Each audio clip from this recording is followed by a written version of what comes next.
Okay, this is your concept number 1 for quarter 2. So we start back at 1, and this is looking at finding slope. So slope is, the actual definition is a numeric value, so it just means a number, that describes the direction and the steepness of a line. So we're looking to figure out what direction is this line going and exactly how steep is it. Okay, so we have 3 different ways to find the slope of a line. First way is if you're just given 2 points, you know nothing else about the line other than 2 points that are on it.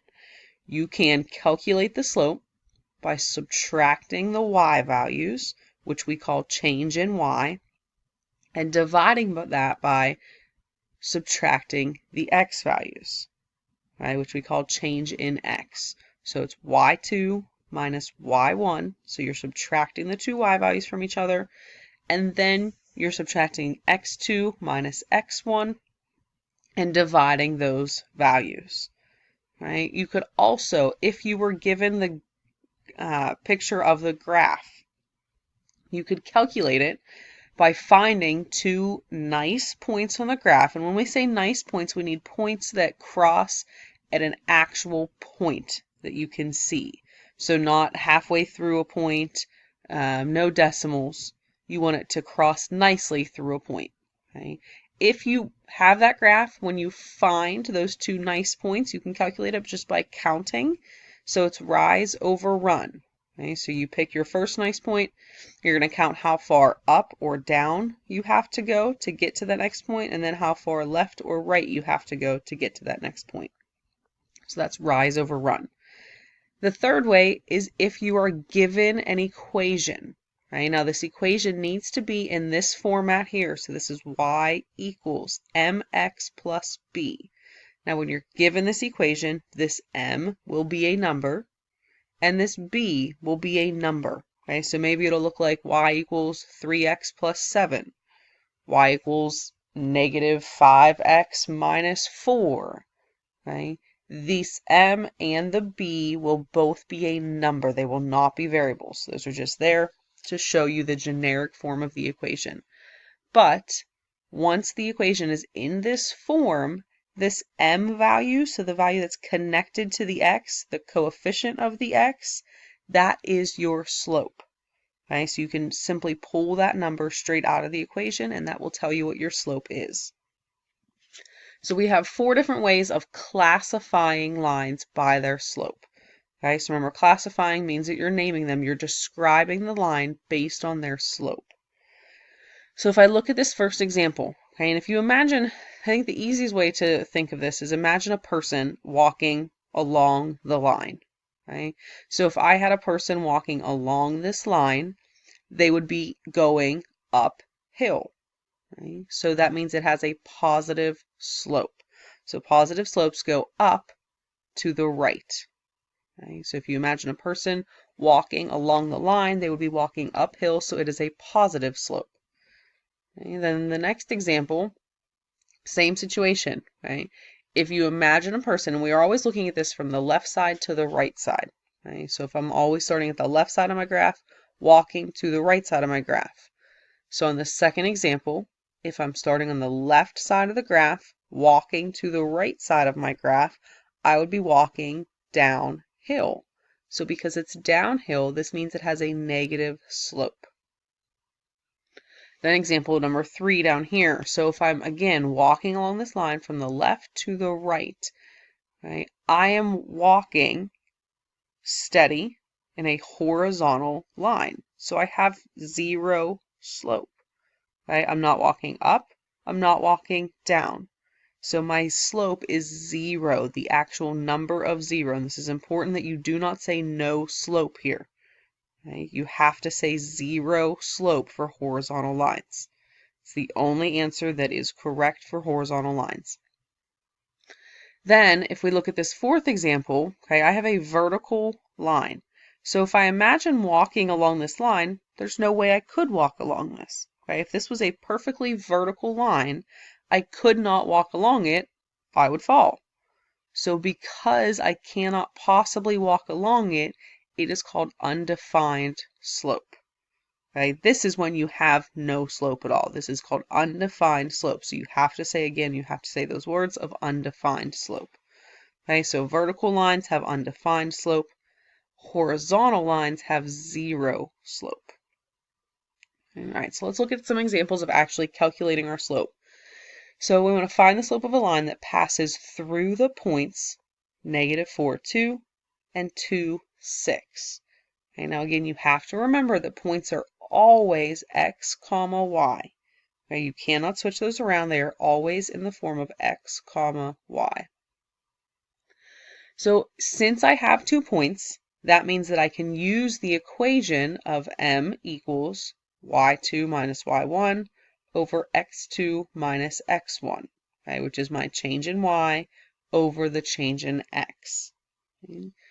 So I simply subtract my y values. Now you have to be consistent here, okay? So you want to think about numbering them. This is x1, this is y1, because these are my first set of points.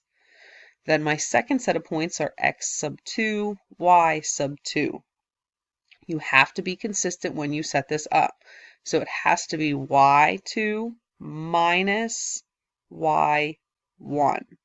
So 6 minus 2. Okay, that gives me 4 for my numerator. Then in my denominator, I have to do x2 minus x1. Again, you have to be consistent. So where you put these numbers is very important. So if I'm doing x2 minus y2, I have a positive 2. You need to be careful with your signs here. Minus a negative 4. Okay, so this is always subtraction here. So be careful with your signs. It's 2 minus a negative 4. Okay, so again, my numerator 6 minus 2 gave me a 4. My denominator, be careful with your signs. Okay, and if you're using a calculator, make sure you're typing it in as 2 minus negative 4. Okay, if not, you should realize that when you have minus and negative, you can change that to adding a positive. So this is also the same thing as 2 plus 4, which gives us 6. Okay. Now, you should always reduce your answers for slope, okay? But you should not put them in decimal form. So keep your answers as a fraction, but reduce them. So they're going to be a simplified fraction. 4/6 reduces to 2/3. All right, a few more examples here. Okay, so the same process. I'm finding the slope, and they give me 2 points. So I do y2 minus y1 over x2 minus x1. Again, label your points if that helps you. This is x1, y1. This is x2, y2. Okay, so when you label your points, I have -1 minus 2. Again, be careful with your signs. -1 minus 2 is a -3. And then my x values, I have 4 minus 5. So 4 minus 5 is a -1. Now in this case, your fraction, when you reduce this, will give you a whole number. So change it to a whole number then. Okay? You don't have to keep it as a fraction if it reduces to a whole number. Okay? So -3 divided by -1 is a positive 3. Okay? 2 more examples here of points. So we have -2 comma 6 and 4, 3. Again, y2, which is 3, minus y1 is 6. 3 minus 6 is -2.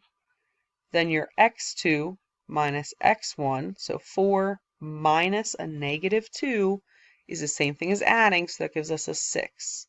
-2 divided by 6, again, you are not changing it to a decimal. You need to reduce that fraction. They are both divisible by 2, so that becomes a -1/3. Okay. Next example again with slope of 2 points. Okay, you have fractions here. That's okay. Use a calculator if you need it. So -3 minus 5 is my numerator. That's my y2 minus my y1. Okay, that just gives a -2.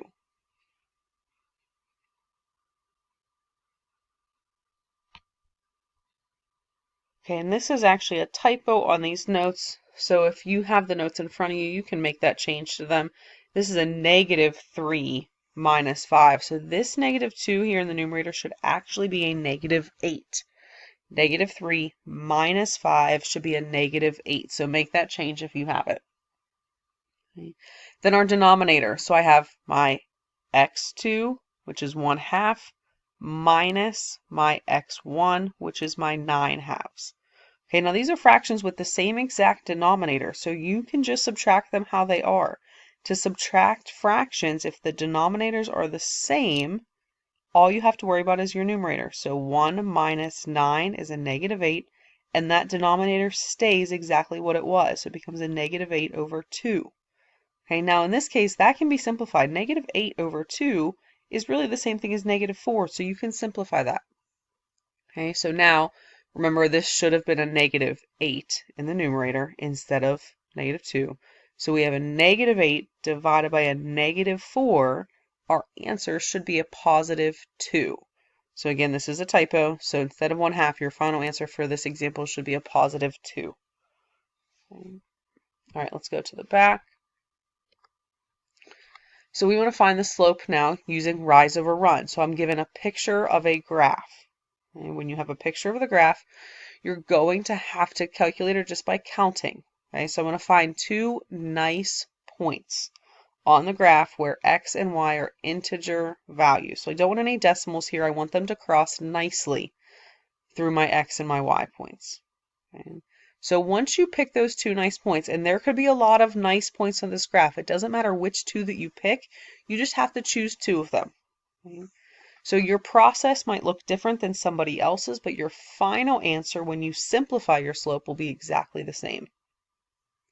So in this case here, our two nice points that we chose are 3, 5, and then we chose 5, 1. Okay. So I am trying to figure out from this point to this point, how far am I going? So if I start here, and my rise means I'm going to either go up or down.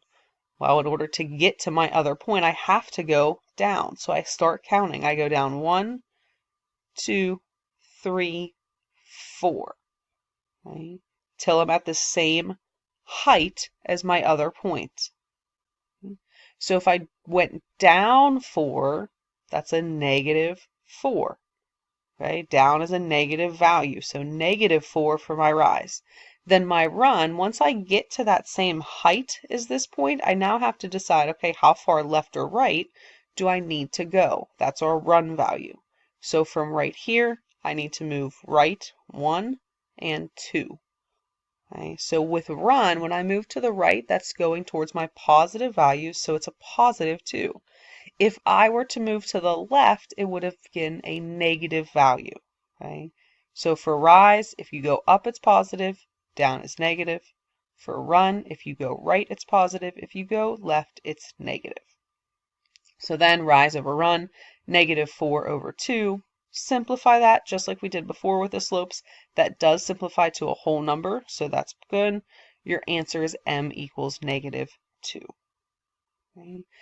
These four here are more examples of rise over run, so you can go through and count them. But again, you pick two nice points. It doesn't matter which they are as long as they're nice points. Then figure out how far do you have to move to get to your other point. Okay. All right, two more down here. So if the slope of a line was 2 and the slope of another line was 4, which line would be steeper? Okay.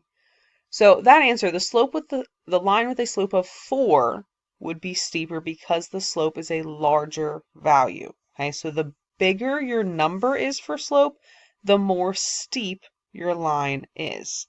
So if we're comparing, if a line has a slope of 2 and a slope of 4, 4 is larger, so that steepness is bigger. Okay. So then if the slope of one line was -1 and the slope of another was -3, which one would be steeper? The line with a slope of -3 would be steeper because the slope is more negative. So when you're comparing negative slopes, they're going down, so the one that is more negative, okay, further away from 0, is actually the more steep. Okay, this last example goes through horizontal and vertical lines. So you were given 2 points, you calculate it the same as normal. But with one of them, you get 0 in the denominator, which means your slope is undefined, and the other you get 0 in the numerator, which means it's a 0 slope.